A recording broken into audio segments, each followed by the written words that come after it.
Olá a todos, sejam muito bem-vindos a mais um episódio do podcast Saúde 8020. O meu nome é Maria e hoje tenho a companhia da Iris Carvalho. A Iris é psicóloga e sexóloga pela Sociedade Portuguesa de Sexologia Clínica. Acompanha pessoas e casais na construção de uma vivência sexual mais livre e consciente. Apesar de trabalhar com casais, o trabalho da Iris foca-se particularmente na sexualidade feminina. Porque falar sobre sexo não pode ser tabu e também porque o nosso estilo de vida engloba aqui a saúde sexual, a Iris foi a convidada perfeita para este podcast. Eu sempre fui uma pessoa curiosa. Uhum. Em toda a minha vida fui uma pessoa curiosa.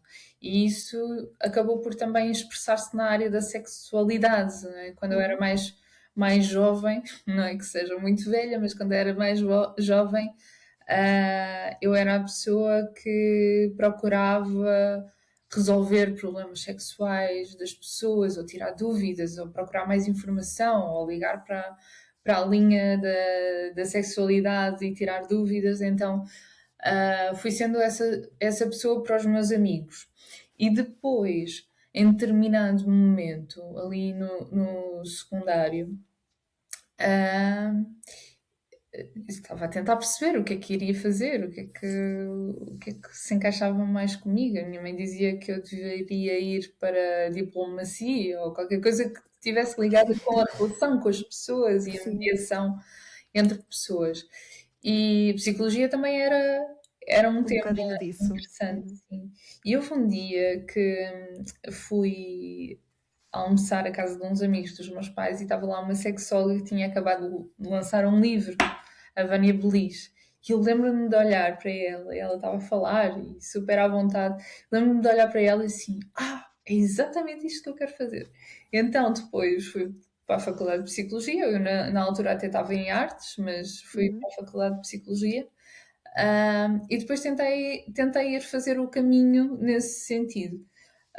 Nunca fiquei em optativas que estivessem relacionadas com sexualidade, até porque, não sei, em medicina deve ser igual, não há muita informação sobre sexualidade no curso, não é? Sim, sim. Há assim umas optativas que toda a gente quer, porque é um tema assim curioso, não é? Mas nunca fiquei em nenhuma optativa, nunca consegui. Então, no quarto ano, sim, já no mestrado, tirei uma pós-graduação em Sexologia. Pronto, porque sentia que era importante para mim aprender mais sobre o tema. Ahm, e posteriormente a isso fiz o estágio para a ordem, etc. Fui também ingressando na área da sexologia, fazendo formação na Sociedade Portuguesa de Sexologia Clínica. Uhum. E depois, quando saio do sítio onde fiz o estágio, onde fiquei também 3 anos mais tarde, acabei por começar a fazer aquilo que eu queria fazer, não é? Estar no one-on-one com pessoas, e já também na área da sexologia, para além da psicologia clínica mais generalista.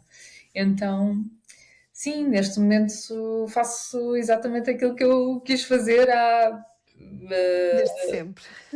há mais de 10 anos, há 15 anos, aliás, e portanto, tem sido assim uma experiência muito, muito interessante e de muito conhecimento e de conhecer pessoas super interessantes e clientes com histórias muito, muito ricas e Uhum. portanto, neste momento trabalho sozinha em contexto privado.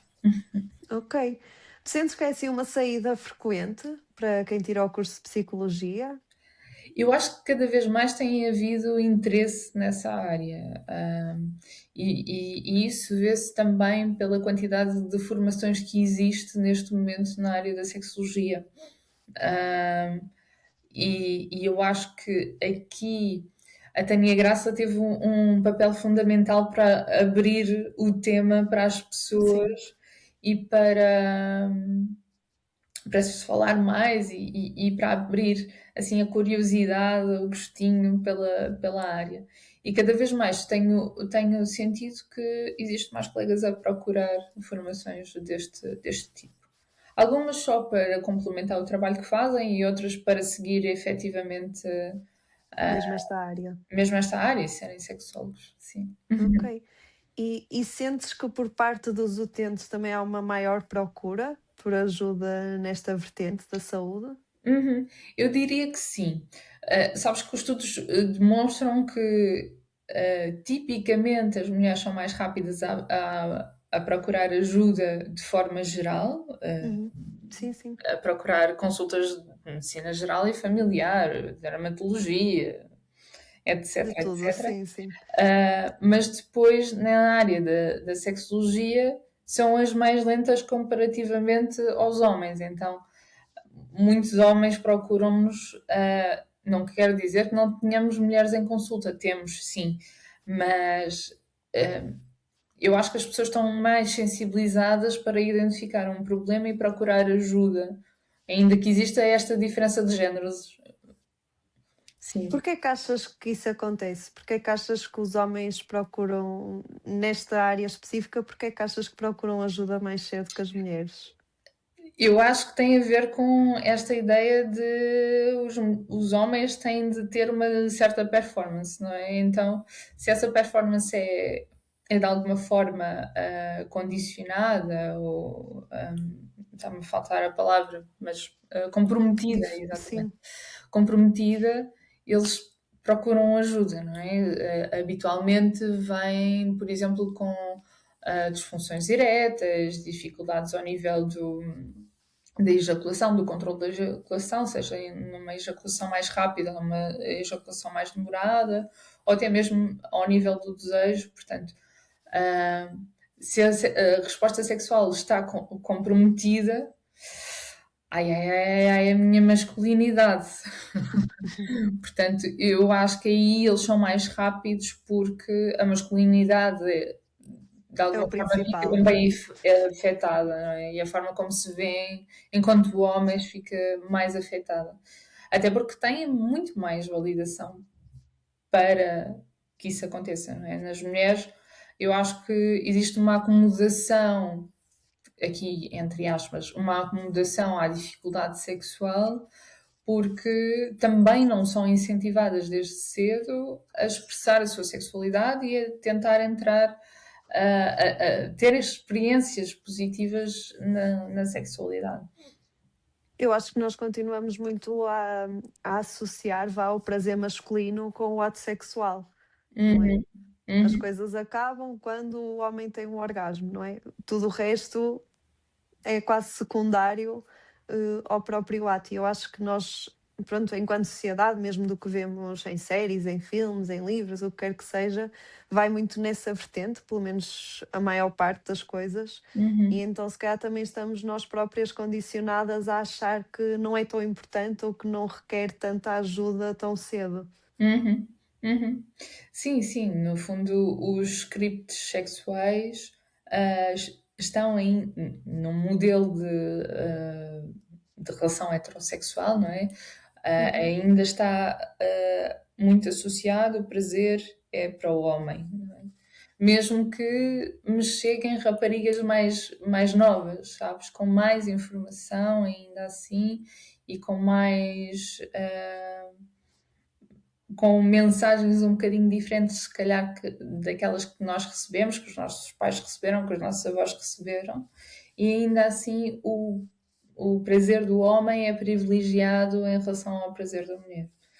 E tudo isto tem a ver com as permissões que nos são dadas acerca da sexualidade ao longo da nossa vida. Em que sentido?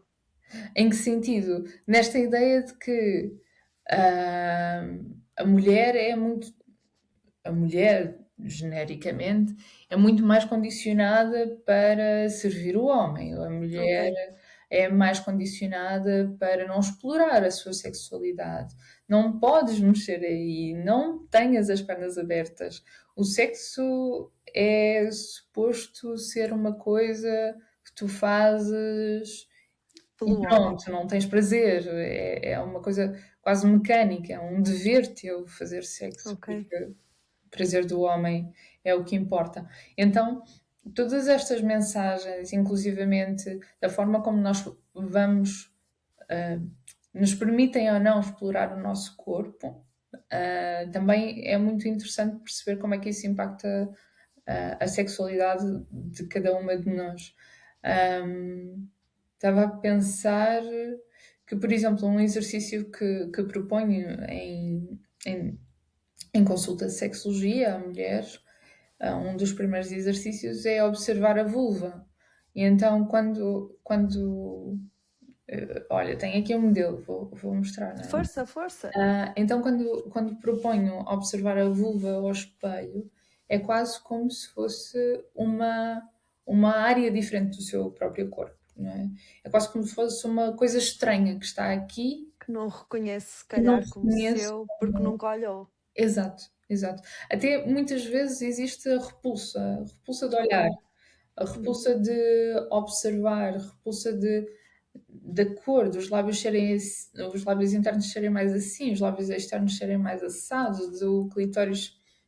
Bem, existe uma data de expectativas que também. Variações, sim. Desculpa, diz? Não está a dizer que existem muitas variações, não é? Anatómicas, que são no espectro do normal, mas que nós se calhar estamos com uma ideia em mente Uhum. e quando olhamos por não corresponder a 100% àquela ideia, se calhar ficamos assim um bocadinho de pé atrás. Exato, sim, sim. E eu acho que isto também vem muito das imagens que nos são passadas pela pornografia, não é? Sim. É bonitinha, é simétrica, é rosinha, os lábios são assim de determinada forma, os internos, os externos são assado. Portanto, há assim quase um estereótipo. E depois, na realidade, nós não vemos isso.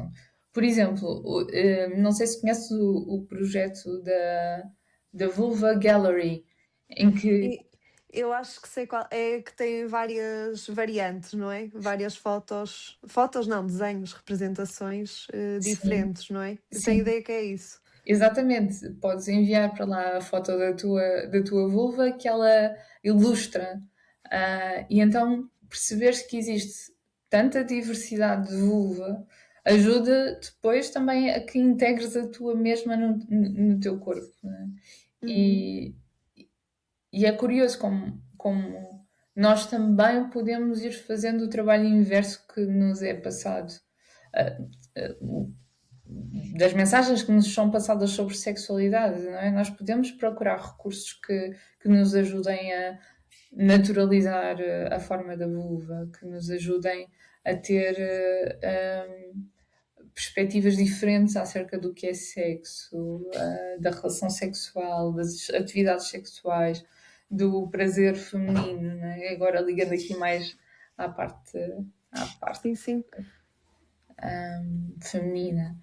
Então, esse também é o meu trabalho em consulta de sexologia, é poder oferecer a estas mulheres e a estes homens narrativas diferentes e formas, lentes diferentes de olhar o sexo e a sexualidade. Percebendo que a sexualidade é um construto muito maior, não é? Um construto, a sexualidade acompanha-nos desde o momento em que nós nascemos até o momento em que nós morremos. Então, eu gosto muito desta definição da OMS, que já é muito antiga, que é a sexualidade é a energia que nos move a procurar contacto, carinho, é ser-se sexual, mas ao mesmo tempo ser-se sensual. Mas esta ideia de é a energia que nos move a procurar contacto. Estamos todos sedentos disso, não é? Estamos todos sedentos de estar em contacto, estarmos ligados. E então, esta ideia de que podermos, pela sexualidade, pelo sexo, pela atividade sexual, pela prática sexual, podermos ligar, conectarmos tanto Com outras connosco pessoas.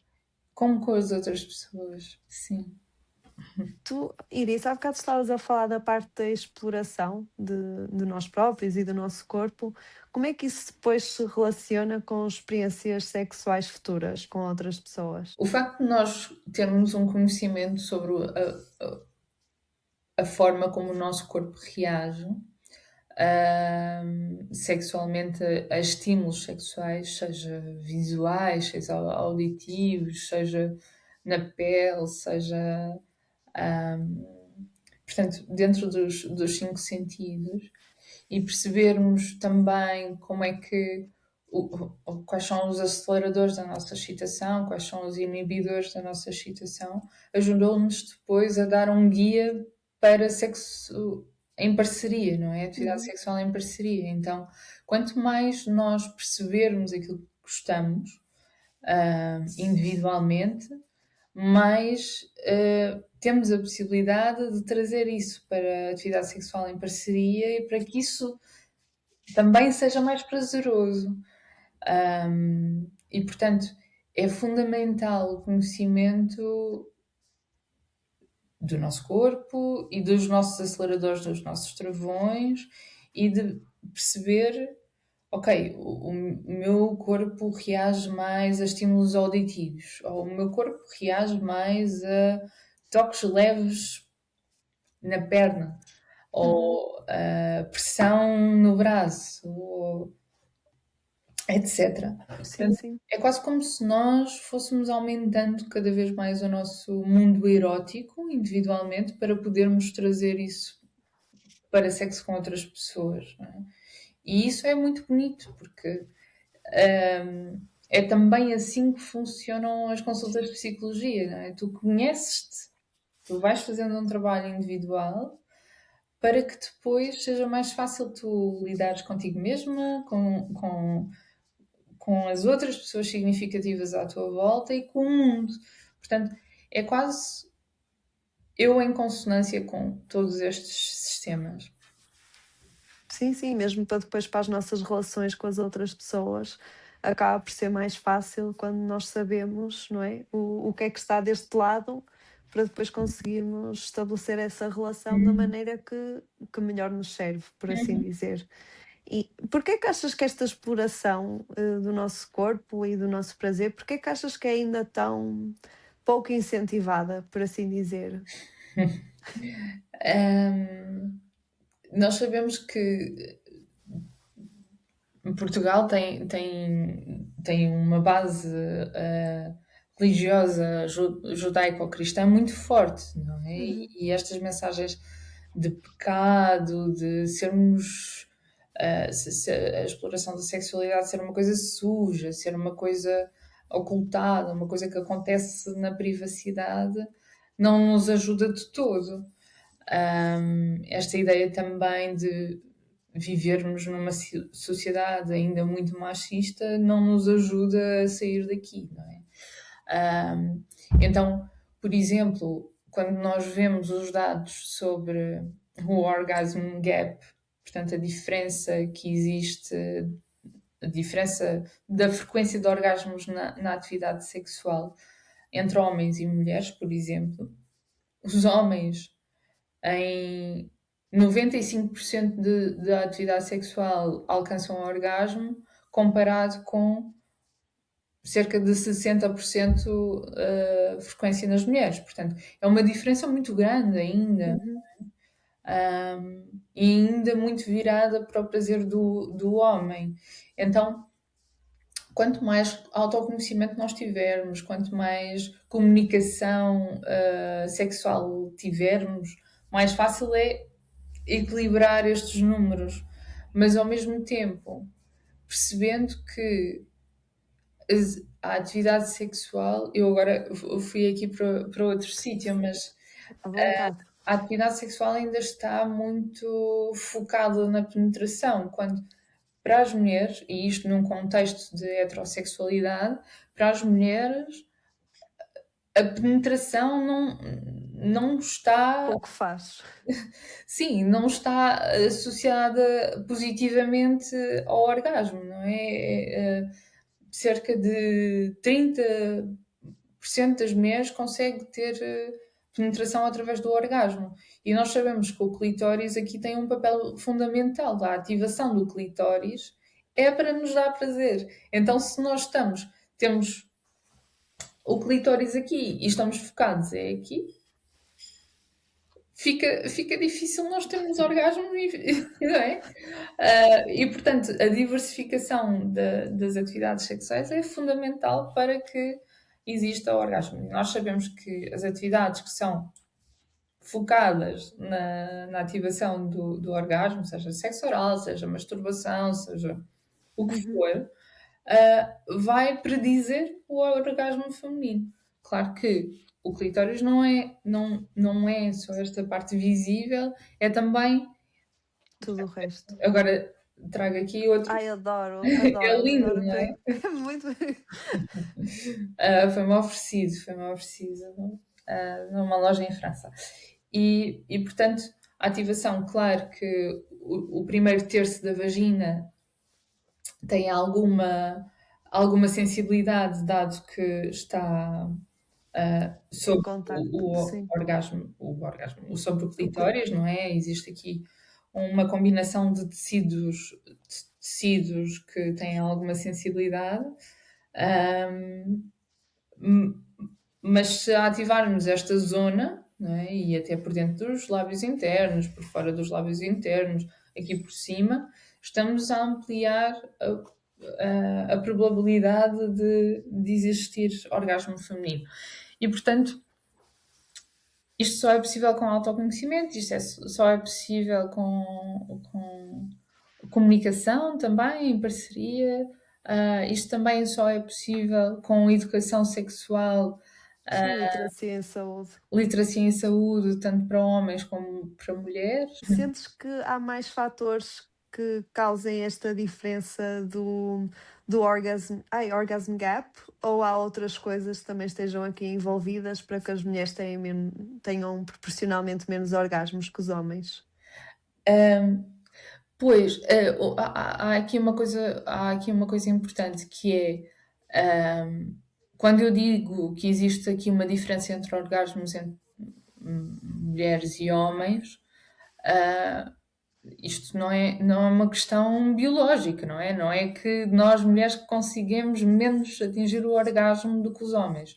Não, Sim, sim. conseguimos. E até em masturbação nós vemos os números a subir a pique. Portanto, a ideia de que o orgasmo, ele em si, ou seja, toda a resposta sexual, ela é multifatorial e existem inúmeros fatores que a influenciam. Também percebemos que o orgasmo entra aí, não é? Se nós pensarmos assim de uma forma muito básica, Uhum. no desejo, excitação, orgasmo, nós pensamos que tudo influencia estas dificuldades. Tudo influencia. Tanto fatores físicos, biológicos, ou seja, toma de medicação, doenças orgânicas, questões mais ligadas com a sensibilidade do próprio corpo, questões psicológicas, o stress, o trabalho, o stress laboral também, Uhum. a ideia de estarmos a passar por uma fase mais difícil, problemas de sono, sintomas depressivos, sintomatologia ansiosa, tudo isto entra aqui nos fatores psicológicos. Também a autoestima, a forma como nos vemos e nos percebemos e como gostamos de nós. Os fatores relacionais, portanto, a forma como eu desenvolvo a minha relação com esta pessoa, estando eu numa relação, obviamente. Mas também os fatores socioculturais, portanto, estas mensagens todas que nos foram As passando, crenças. as Uhum. crenças que nos foram passando, que são habitualmente não são muito ricas Em em, validade. em quê? Desculpa? Em validade. Em validar São a pouco experiência válidas. sexual e a Sim. exploração, não é? E também depois os comportamentos masturbatórios. Portanto, todas estas variáveis vão ter impacto em toda a resposta sexual. E agora uma curiosidade que me surgiu agora. E em termos de pornografia, também tem aqui algum impacto depois na ansiedade relacionada com o ato sexual? Pode ter, sim. Ahm, Estou a quando- pensar mais em termos de expectativas Hum, versus realidade. sim, sim, claro. Portanto, quando nós vemos pornografia, estamos a ver um momento simulado, não é? Nós não estamos a ver aquilo que é a realidade. Não há pausas, não há risos, não há momentos constrangedores, não há colocação de preservativo. Habitualmente, as reações dos atores são altamente Exacerbadas. exacerbadas, obrigada. Portanto, nós estamos a ver um filme e está tudo ok em ver pornografia, sendo que nós precisamos também de ver sobre esta lente crítica e de perceber que aquilo não é a realidade, que provavelmente aquele vídeo foi filmado na ótica do homem, porque muitas vezes isto existe, não é? Eu quase como se eu tivesse a pôr os óculos do homem e estivesse ali quase em realidade virtual para o corpo da mulher, isto em contexto heterossexual, volto a dizer, mas e claramente que isto pode exacerbar a ansiedade relacionada com a atividade sexual. No entanto, eu acho que o antídoto para isto é podermos diversificar os estímulos durante a masturbação, não é? Não usar sempre pornografia, ou seja, poder usá-la, mas não ser só esse o recurso que eu uso. Poder, por exemplo, ler contos eróticos, por exemplo, utilizar a masturbação, ou só a ativação do corpo, ou só, sei lá, audioerótica, qualquer coisa que me tire daquele guião típico da pornografia. Mas a pornografia não é só má e não tem só efeitos negativos na sexualidade e na forma como a pessoa vivencia o sexo. Ele também tem pontos positivos. Acaba por ser aqui um recurso excitatório, não é? E portanto, por exemplo, em momentos, vamos imaginar, pessoas, mulheres especificamente com dificuldades mais associadas ao desejo, muitas vezes nós temos que fazer este trabalho de aumentar o mundo erótico e utilizar, por exemplo, a pornografia para o fazer. E poder explorar um bocadinho aí esse mundo também faz parte e pode ajudar, inclusivamente os casais, não é? Poder ver a pornografia em conjunto, ou, sabe? Não tem só esta parte negativa e dark associada a ela, tem também pontos positivos. Agora, temos é de ver a pornografia com uma lente crítica, claro. E se calhar caminhar para uma pornografia um pouco mais feminista, ou um pouco mais ética. Sim, um bocado mais realista, não é? Uhum, Do que propriamente ser mesmo um filme. sim. Porque nós próprios filmes que vemos são editados, têm pontos de vista específicos, não é? E então acaba por tudo ser para agradar quem está a ver. E como se calhar antes o público era mais masculino, se calhar ainda estamos muito presos a essa altura, por assim Uhum, dizer. E tu falaste uma coisa muito, muito interessante, Iris, que era a parte de ser em casal, não é? Porque nós tendemos a achar que o trabalho de casa é só para um, é para os dois, mas é separado. E uhum, a verdade é que a sexualidade vive muito da relação que nós temos. Lá está, quando é connosco, mas quando é com outra pessoa, é com essa outra pessoa. E eu estou a pegar nisto porquê? Porque eu sei que tu falas muito da parte dos brinquedos eróticos, seja vibradores, sejam óvulos, etc. Mas utilizar isso também em casal e não ser só uma coisa individual. Como é uhum. que é a experiência de introduzir estes temas aos casais em consulta?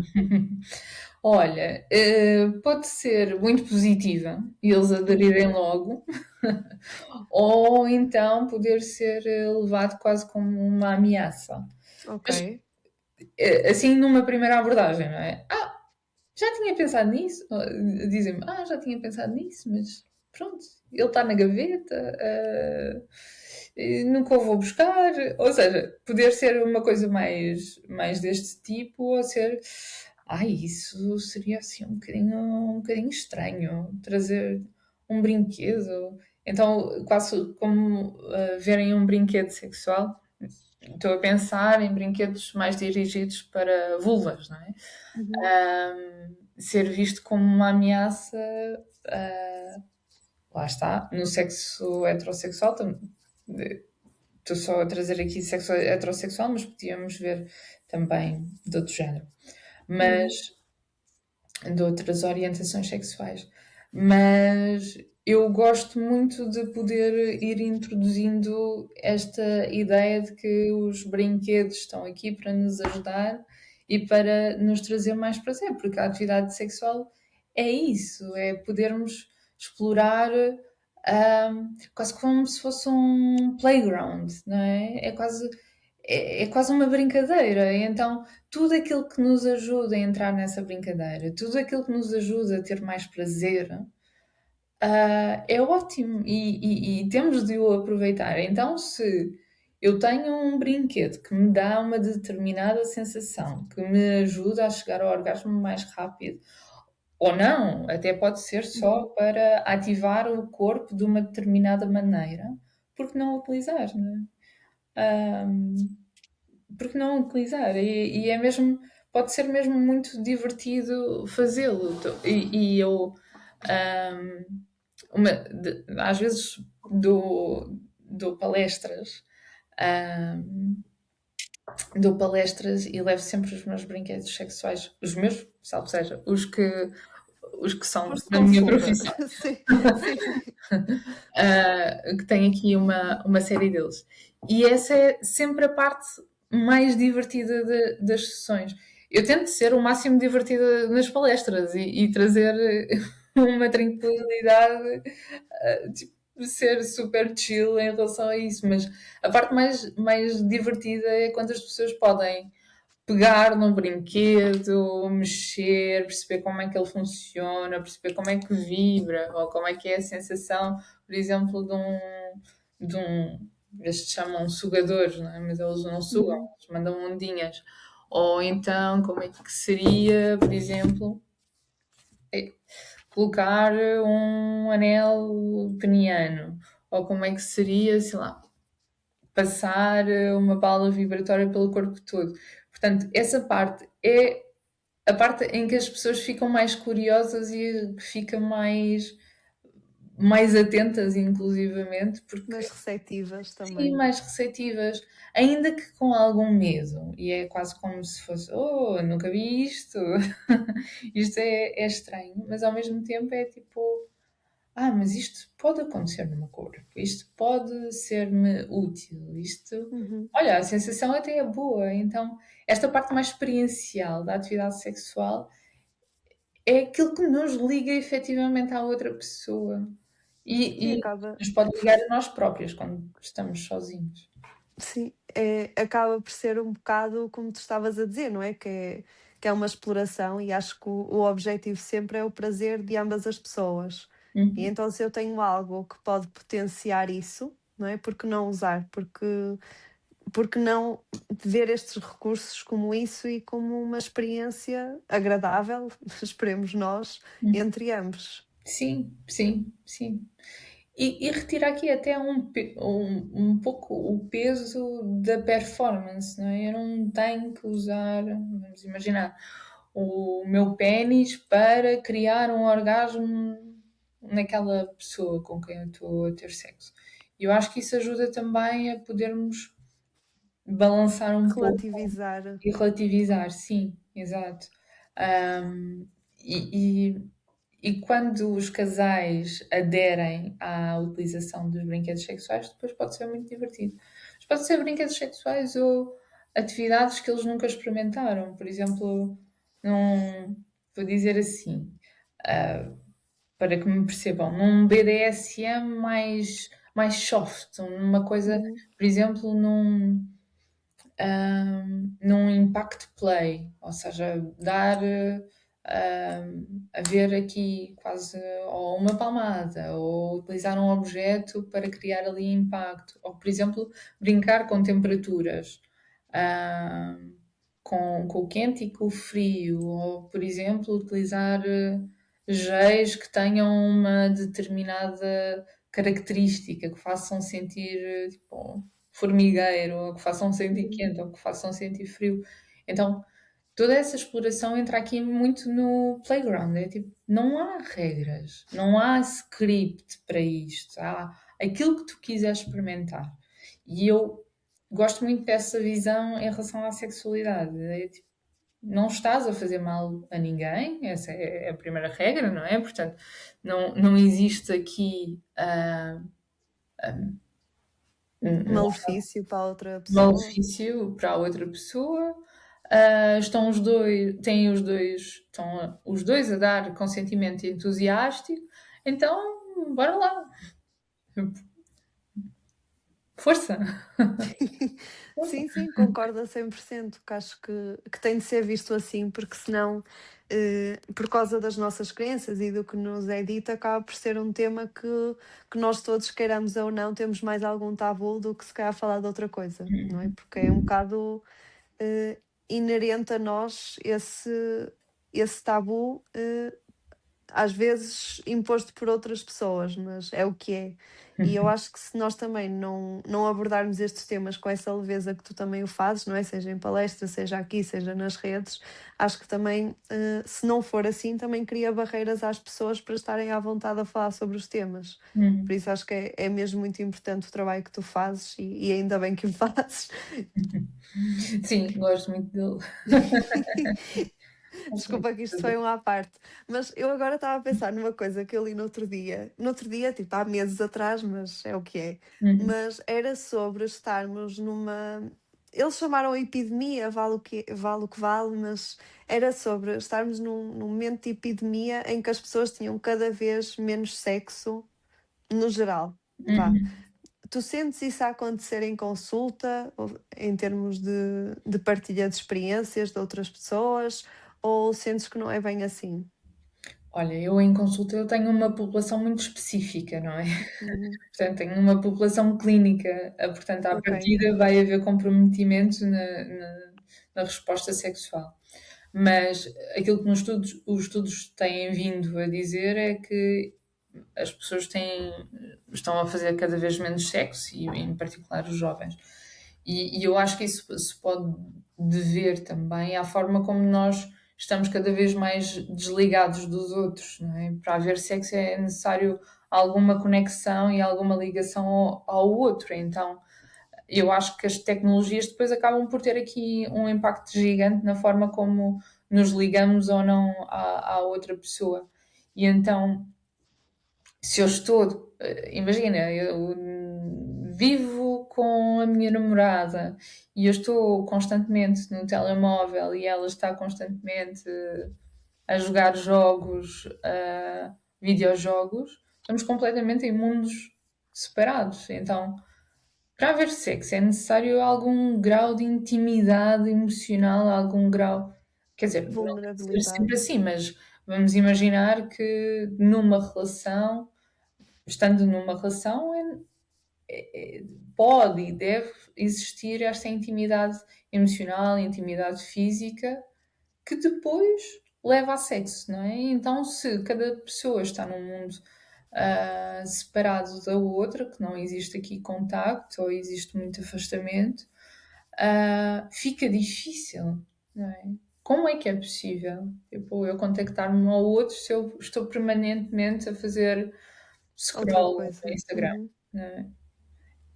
Fica difícil.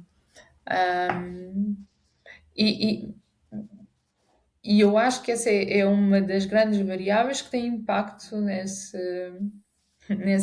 epidemia, como eles chamaram. Sim, eu não sei se é efetivamente uma epidemia, mas achei interessante o tema e até guardei. Aquilo era uma newsletter de uma pessoa que eu sigo, pronto, e até guardei que achei que era interessante, vá. Hum, e quais é que achas que são as consequências, tanto a curto prazo como a longo prazo, desta frequência de relações sexuais estar cada vez mais baixa? Olha, se calhar antes disso, também só dizer mais Força, uma coisa força. que acabei por me lembrar, que é nós também temos esta ideia de que todos os outros casais estão a ter mais sexo do que nós, que é curioso, não é? Esta ideia de, eu faço tão pouco sexo e os outros estão a fazer tão mais Todos os dias. todos os Sim. dias, mais do que uma vez por dia. E isso não funciona assim tão bem. Portanto, eu acho que também existe esta dicotomia à medida que nós vamos fazendo populacionalmente e enquanto sociedade vamos fazendo menos sexo, também achamos que os outros estão a ter muito mais sexo do que nós.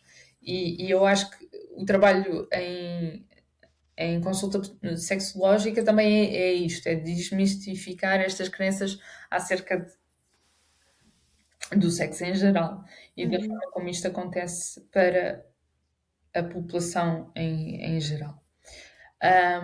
Mas estavas-me a perguntar sobre o impacto a longo prazo. Sim. Eu não sei se vamos perder, eu não sei exatamente responder-te a essa pergunta, mas eu não sei se até vamos perder aqui alguma riqueza que a vida sexual e as práticas sexuais nos trazem. E ao mesmo tempo, o facto de sermos cada vez mais individualistas, isto assusta-me muito. Eu não prevejo bons resultados a longo prazo. Não sei exatamente quais são, mas não, positivos não são de certeza, porque nós somos seres sociais e somos seres que precisam de conexão Relacionais, sim. e relacionais, Sem dúvida. não é? Então é assim muito assustador também pensar que estamos cada vez mais distantes dos outros. E só outra questão relativamente a isto, Iris, desculpa, mas estou-me a Força. surgir. Mas porque estavas a dizer que isto acontece mais nos grupos mais jovens. Porquê que achas que é mais nesse grupo específico de pessoas e não nos outros? Aham.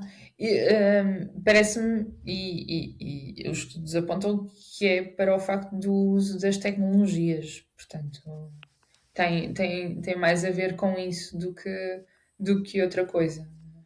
Temos cada vez mais jovens. ah, Se para nós, adultos, é difícil controlar o impulso de De estar no estar telemóvel? no telemóvel e estar a fazer doom scroll durante imenso tempo.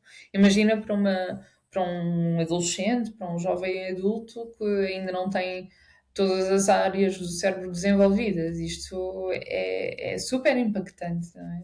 E ter poucas experiências sociais acaba por depois ter um impacto até na forma como a pessoa se relaciona com o mundo. Então,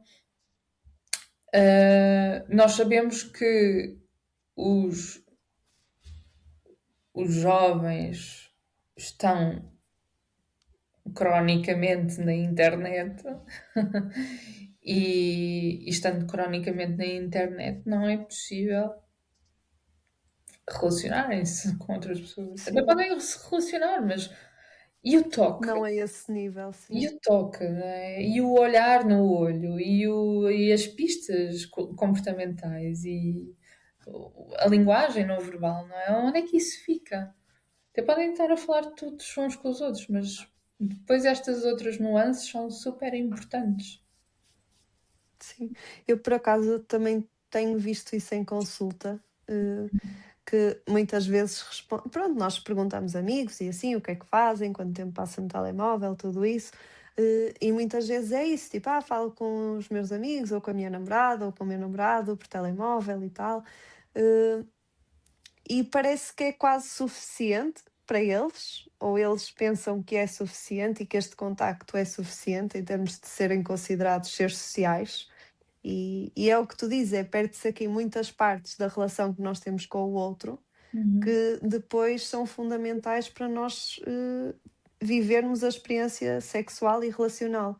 E eu ainda, foi há bocadinho, eu estava a gravar outro podcast com um terapeuta e estávamos a falar sobre a necessidade, não é?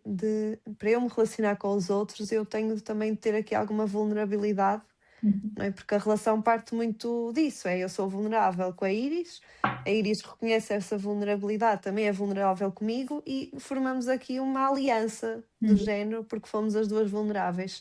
E quando eu tenho mais dificuldades a fazer isso, ou porque tenho mais dificuldades a exprimir-me, ou não estou tão confortável em fazê-lo, ou então nunca foi incentivado, não é?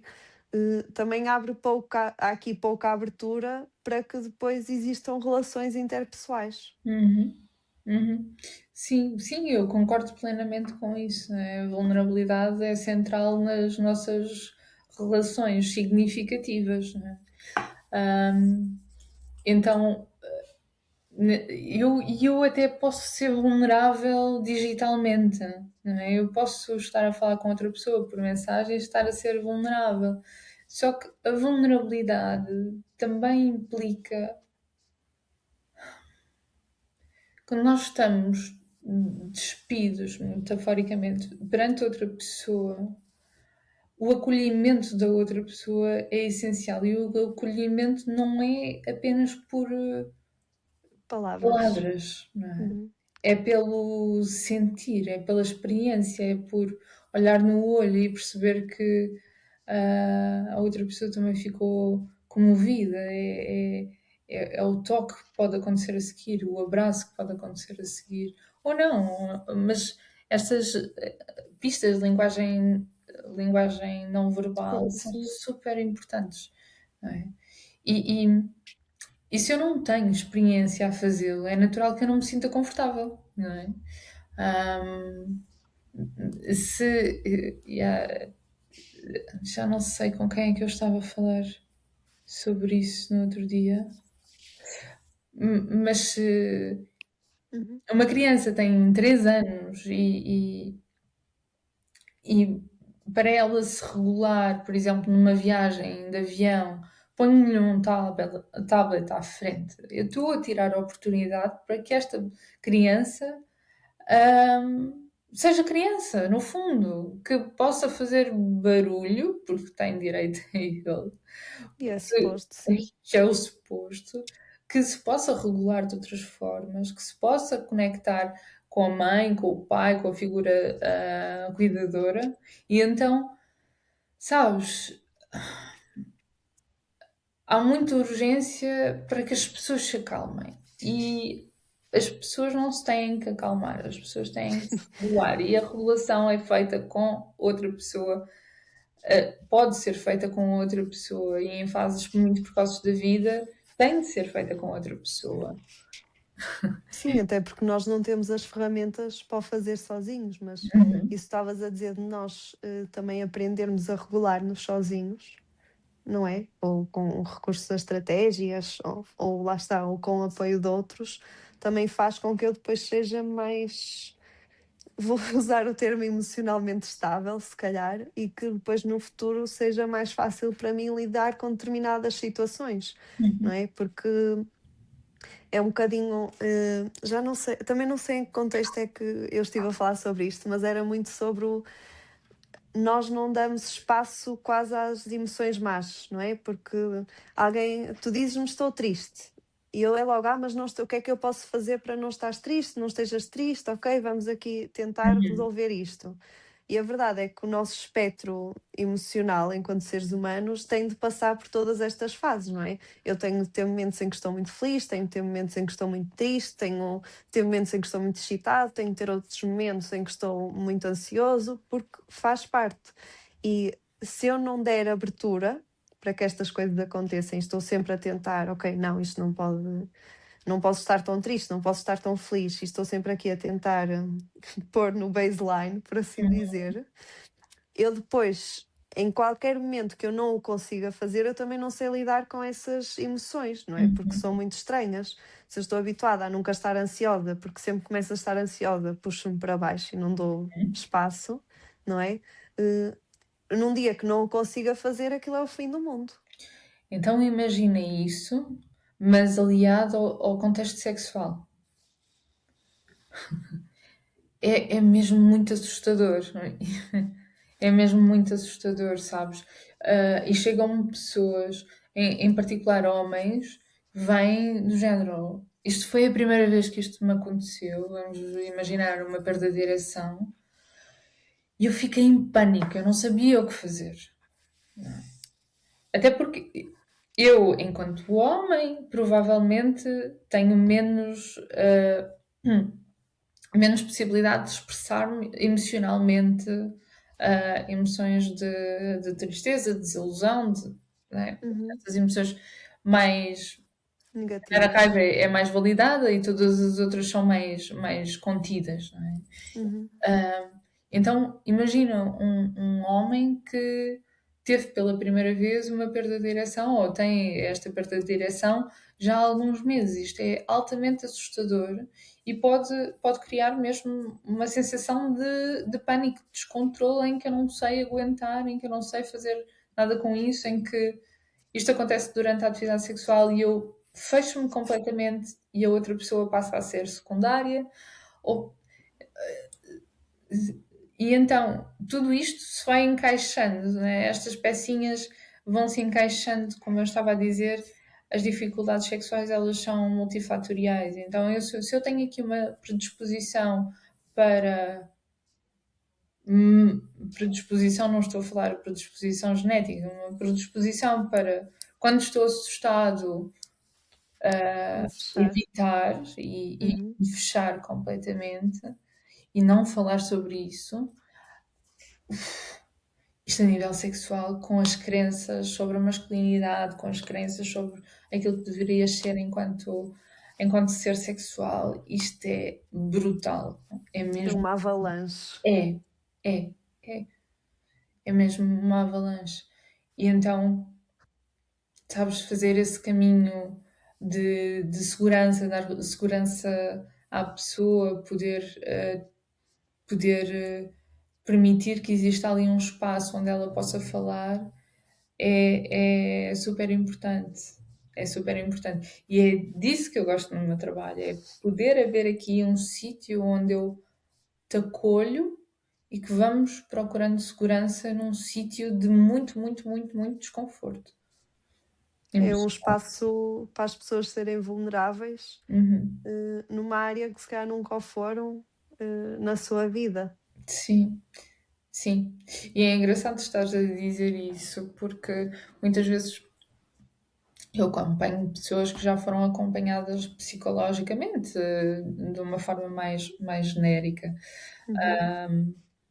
e procuram, dizendo: Olha, eu terminei o processo com a minha terapeuta, ou ainda estou em acompanhamento com a minha terapeuta, porque eu fui até ti porque eu não consigo falar disto com ela. Não consigo. Eu preciso saber que estou num sítio seguro para falar sobre este tema, não é? E é este sítio muito em concreto. Então eu sinto-me muito privilegiada também por isso, por ser esse sítio, porque poder criar em conjunto esse sítio para essa pessoa. Ahm, e depois o caminho também é muito bonito, não é? Mas esta ideia de eu não tenho espaço onde eu posso falar sobre sexualidade, sendo homem, sendo mulher, eu não tenho. São Uhum. poucos espaços onde eu possa falar abertamente, sem julgamento, de forma honesta, sobre esta área. E agora uma pergunta muito individualista, Iris, mas é mesmo para, para a minha prática. Como é que nós, enquanto profissionais, podemos trazer um bocadinho desse espaço, não é? E digo enquanto profissionais, porque enquanto futura médica de família, vai muitas vezes é o primeiro sítio onde as pessoas falam Uhum. destas questões. Como é que eu posso deixar os utentes mais à vontade para o fazerem e criar ali um mini espaço seguro que nunca vai substituir o teu trabalho, nem pode, mas para Uhum. dar abertura para depois conseguir ou encaminhar ou ajudar na altura? Olha, eu diria que isso passa por, primeiro, a linguagem ser adequada, nunca presumir que a pessoa tem uma relação, nunca presumir que essa relação é heterossexual, nunca presumir que, que esta pessoa não tem outros contactos sexuais, portanto, nesta ideia de linguagem inclusiva, Uhum. mas também uma postura aberta, não julgadora, uma postura de questionamento. Há um estudo que nos diz que tem a ver com esta ideia de como os utentes percepcionam espaços seguros para falar sobre sexualidade. E tipicamente preferem que sejam os profissionais de saúde a questionar, a dirigir as perguntas sobre a sexualidade. Então, não deixar ao calhas estas perguntas que são tão importantes e que fazem parte da vida da pessoa, não é? Não é como se todas as outras áreas fossem importantes e esta ficasse excluída. Não, esta também é uma área importante, não é? Eu só ter esta curiosidade de perceber, então, mas e como é que é a tua vida sexual? Há alguma coisa que me queiras dizer sobre a tua vida sexual que possa fazer sentido aqui em consulta? Super útil. E eu acho que isso ajuda logo a pessoa. Ok, esta pessoa está-me a perguntar, é porque esta pessoa vai de alguma forma entender ou está a abrir espaço para que eu possa falar. Do tema, sim. Sim, sim. Mas ao mesmo tempo, depois temos tipo uma percentagem gigante de profissionais. Eu acho que era. Eu não quero me enganar, mas eu acho que era tipo 86% dos profissionais de saúde raramente ou nunca perguntam sobre sexualidade. Isto é assustador. Mas parece-me um número verídico, vá. Eu acho que nós, e digo isto também contra mim, eu acho que nós presumimos sempre, assim como na maior parte dos problemas de saúde, nós presumimos sempre que se estiver errado a pessoa diz-nos, ou se houver algum problema naquela área, a pessoa fala connosco. A minha pouca experiência que tenho, quantas vezes, não é? Eu faço uma pergunta e de repente desenvolve-se ali o real motivo de consulta, não é? Ou de procura de ajuda, que eu achava que era uma coisa e afinal fiz uma pergunta e é outra completamente diferente. E Sim. não é o facto da pessoa não falar sobre o assunto que não seja um problema para ela, não é? E é o que tu dizes, passa muito também por nós perguntarmos, não é?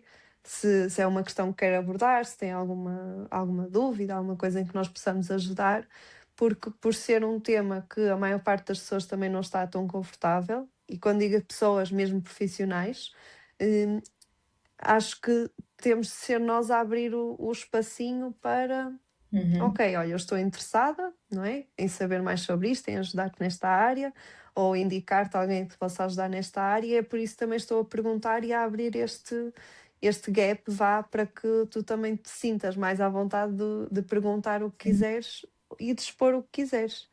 Sim. Repara na palavra que eu disse há pouco. Tem a ver com permissão, não é? Quando eu faço essa pergunta que tu estás a dizer, eu estou a dar permissão para a pessoa falar.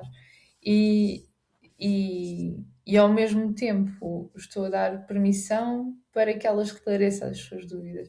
E nós, ainda como profissionais de saúde, especialmente os médicos, não é? Ainda têm um papel de grande autoridade na relação com o utente, não é? Então é quase como se também os utentes fossem criando esta persona que vai sendo mais válida aos olhos do médico. Eu não sei se me estou a fazer Faz todo entender. sentido, sim, sim. Então, Nós a gostamos de sexualidade fica agradar. fora.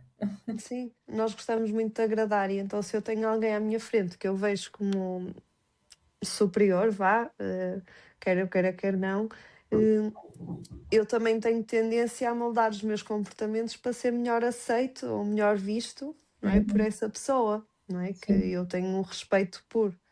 E então se eu estou num médico que nunca me fez nenhuma pergunta relacionada com isto, se calhar também não vai partir de mim, não é? Porque não quero ser eu a começar.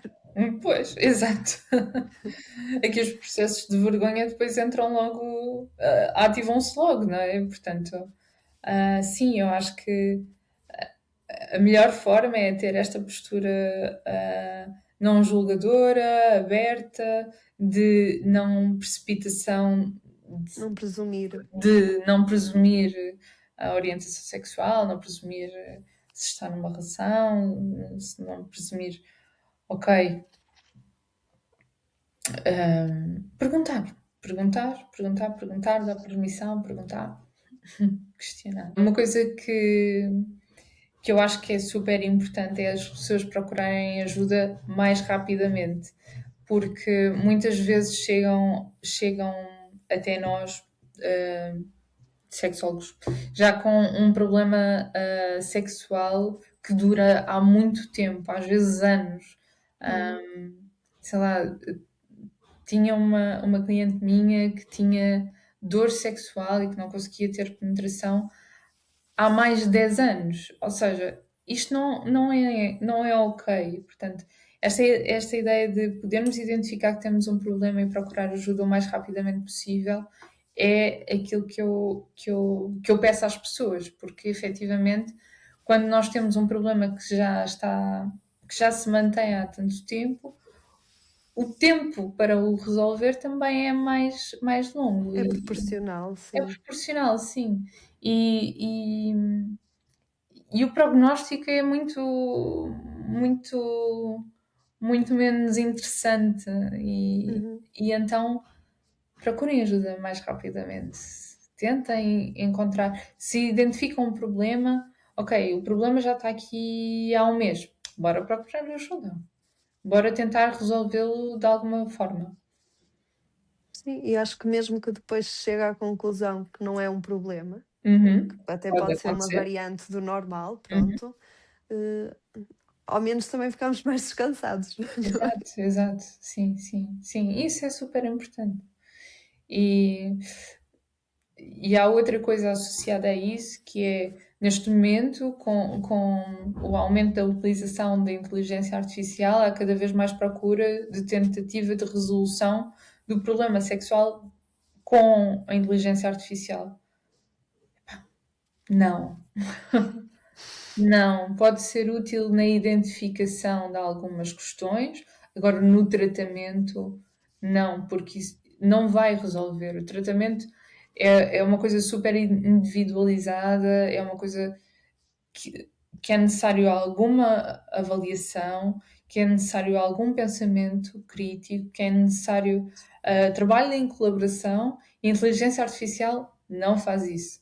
Então, ter uma pessoa, e até porque a relação terapêutica é super importante para resolver o tema que a pessoa Sim, apresenta, não sim, é? Portanto, para o é sucesso. para o sucesso terapêutico. Então, se não, relação terapêutica não existe com a inteligência artificial, então